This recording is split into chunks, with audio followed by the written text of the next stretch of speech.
L'image est rare, les pompiers ne manifestent que très occasionnellement dans les rues de Toulouse. Aujourd'hui, après l'agression de 3 des leurs il y a un mois à la Rainerie, ils se disent écœurés du manque de considération dont ils font l'objet.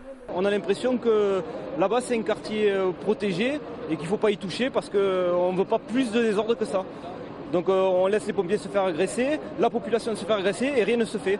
Et on n'est pas suivi ni par la direction, ni par le gouvernement, ni rien. C'est normal, il faut laisser faire les choses, les gens se faire agresser et c'est normal. Les pompiers ont défilé de la caserne Vion au Conseil général, leur employeur via le service départemental d'incendie et de secours. Ils réclament notamment la réouverture des commissariats dans les quartiers sensibles afin de faciliter leurs interventions. Ils souhaitent également un changement d'état d'esprit. Le jour où cette agression s'est passée, le directeur départemental ne s'est pas déplacé rencontrer les personnels. Le lendemain non plus et quelques jours après, ils ne l'ont toujours pas vu. Ils le rencontreront demain. Voilà, c'est la colère des sapeurs-pompiers qui ne sont pas considérés lorsqu'ils sont agressés dans des quartiers sensibles.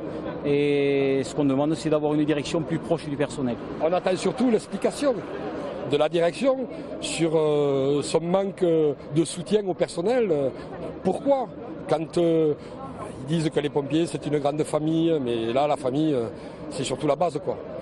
Une délégation a été reçue par le vice-président du service départemental d'incendie et de secours. Les pompiers lui ont notamment demandé d'adresser un message fort au préfet concernant les problèmes de qualité de service public dans les zones sensibles.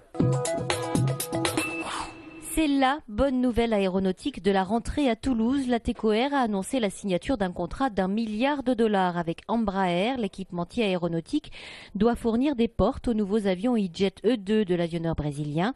Le Toulousain, la TECOR, l'un des leaders mondiaux pour la fabrication de portes d'avions, devrait ainsi produire et développer les portes de la seconde génération des nouveaux avions commerciaux d'Embraer qui entreront en service en 2018. À l'heure actuelle, la TECOR équipe les grands avionneurs mondiaux que sont Airbus, Embraer, Dassault, Boeing ou encore Bombardier et intervient dans tous les segments de l'industrie aéronautique, avions commerciaux, régionaux, avions d'affaires et militaires.